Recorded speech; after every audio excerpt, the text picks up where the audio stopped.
जय जगन्नाथ सांग मैंने आज 21 सेप्टेम्बर शनिवार चलतु जाने आज देश विदेशर 10टी बड़ गुरुत्वपूर्ण न्यूज अपडेट विषय जदि आपण मैंने आम चैनल को प्रथम थर आसी चैनल को सब्सक्राइब करने सहित पाखरे घंटी बटन ऑल रे सेट कर दिंतु। भिडियोटी को डेरी नक आसतु प्रथम खबर उपरे नजर पकाई नेबा।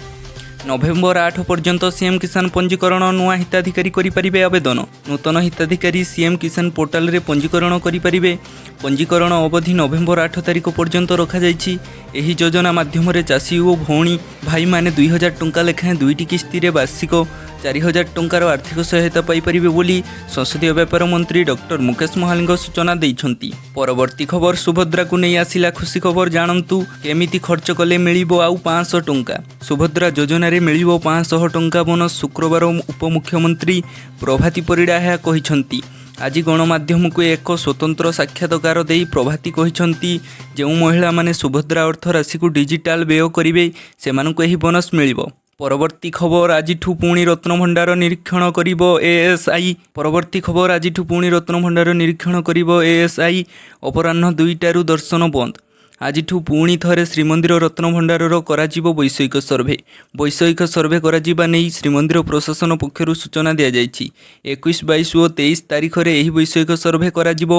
एही 3 दिन 2टारू संध्या 6टा जाए एएसआई पक्षर सर्भे कराजिबो।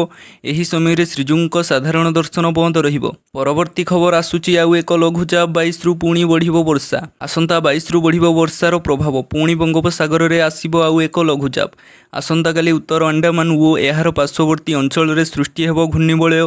एहार प्रभाव रे 23 तारिख रे उत्तर पश्चिम संलग्न केंद्रीय बंगोपसागर रे सृष्टि हेबो लघुचाप। फल रे 22, 23, 24 रे सारा राज्य रे वर्षा जारी रहिबो बोली आंचलिक पाणीपाग विज्ञान केन्द्र पक्षर सूचना मिली। परवर्ती खबर कोलकाता ट्रेनी डाक्तर दुष्कर्म हत्या घटना 41 दिनर आंदोलन रे लागिबो विराम। कोलकाता आरजी कर मेडिकल रे महिला डाक्तर को दुष्कर्म और हत्या मामला रे विरोध प्रदर्शन करुथिबा कनिष्ठ डाक्तर माने आंदोलन ओहरिछंती। प्राय 40 दिन धरी आंदोलन चलाइबा परे डाक्तर माने शुक्रवार एथिरि निवृत्त रहिबाकू निष्पत्ति नेइछंती। राज्य सरकार डाक्तरंकु को सुरक्षा दिगरे उपयुक्त पदक्षेप नेबे बोली बारंबार प्रतिश्रुति देबा परे डाक्तर माने कार्य रे जोग देबाकू स्थिर करिछंती। परवर्ती खबर मानसिक चापमुक्त हेबे युक्त 2 छात्र छात्री। विभाजित पाठ्यक्रम अनुଯାयी हेबो पाठपढ़ा। युक्त 2 पाठ्यक्रम को कराजिबो विभाजन। केउ समय मध्य केते पाठपढ़ा हेबो ताहा धार्य हेबो।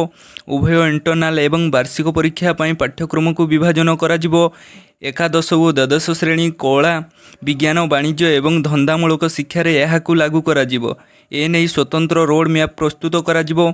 उच्च माध्यमिक शिक्षा निर्देशालय पक्षरु समस्त सरकारी बेसरकारी अनुदान प्राप्त उच्च माध्यमिक विद्यालय को ए संक्रांत रे चिठी कराଯାଇଛି। परवर्ती खबर विश्व ऐतिह्य तालिकार स्थान पाइबा पई प्रस्तुति रे भितरकनिका। केन्द्रापड़ा जिले में थिबा जातीय उद्यान भितरकनिकार जैव विविधता प्रकृति प्रेमी सर्वदा आकृष्ट करि आसुछि। एही आर्द्र भूमि रे 72 प्रकार हेन्ताଳ जातीय विरल वृक्ष 64 प्रकार औषधीय वृक्ष अच्छी। लुणा कुंभीर गरी श्वेता मल्ली सहित 20 रु अधिक धला कुंभीर रहिछंती। प्राय 2000 कुंभीर एठारे बसवास करुथिबा बेले डॉल्फिन अन्यतम। विरल ऑलिव रिडले कइंछ विभिन्न प्रजातिर माछ सहित देशी विदेशी पक्षी समाहार सबु ऋतुरे देखिबाकू मिले। भुवनेश्वर ठारू 167 किलोमीटर दूर रे थिबा एही उद्यान विश्व ऐतिह्य तालिकार स्थान पाइबा पई प्रस्तुति रे अछि। परवर्ती खबर Supreme Court YouTube channel hack है सुप्रीम कोर्ट ऑफ इंडिया रो YouTube channel. Official YouTube channel बदल रे अमेरिकार रिफल कंपनी रो चैनल बोली देखा जाउछि। सुप्रीम कोर्ट प्रक्रिया परिवर्ते यूट्यूब चैनल रे देखाउछि क्रिप्टो करेंसी विज्ञापन। तेबे ही चैनल रे पूर्वरु थिबा सुप्रीम कोर्ट रो मामला गुडी को डिलीट होई जाइछि। ए वीडियो गुडी को कंपनी ना हैकर्स किए डिलीट करिछि। ए नै एही घटनार तदंत आरंभ होइछि। परवर्ती खबर पुणी मिलिला हाथीर मृतदेह। मयूरभंज जिला शिमिलीपाल अभयारण्य व्याघ्र संरक्षण प्रकल्प उत्तर डिविजन तालबंध रेंज बालियाढिपा जंगल रे एक हाथीर मृत्यु देह को वन विभाग शुक्रवार सकाळु उद्धार करिछि। हाथीर मृत्यु को नहीं कौनसी स्पष्ट सूचना मिल नथिबा बेले वन विभाग अधिकारी माने पहुंची अनुध्यान चलाइछंती। तेबे शिकार उद्देश्य रे हाथीर मृत्यु हेबा नै सूत्ररू जणा पड़िछि। परवर्ती खबर लेबनान रे आतंक सृष्टि कला इजराइल। 1000 रॉकेट लॉन्चर बैरेल को कला नष्ट। ଇରାନ ସମର୍ଥିତ ହେଜବୁଲ୍ଲାର ବିବାଦ ଥମିବା ପରି ମନେ ହେଉନାହିଁ। ଇସ୍ରାଏଲ ଉପରେ କ୍ଷେପଣାସ୍ତ୍ର ମାଡ଼ କଲାବେଳେ ସେ ଜର ଏବଂ ୱାକି ଟକି ବିସ୍ଫୋରଣରୁ ମଧ୍ୟ ନିସ୍ତାର ପାଇନଥିଲା। ଏକ ରିପୋର୍ଟ ଅନୁଯାୟୀ ଗୁରୁବାର ବିଳମ୍ବିତ ରାତିରେ ଇସ୍ରାଏଲର ଯୁଦ୍ଧ ବିମାନ ଦକ୍ଷିଣ ଲେବାନନରେ ହେଜବୁଲ୍ଲା ସ୍ଥିତିକୁ ବୋମା ପକାଇ ଶହ ଶହ ରକେଟ୍ ଲଞ୍ଚ ବ୍ୟାରେଲକୁ ଟାର୍ଗେଟ୍ କରିଥିଲା।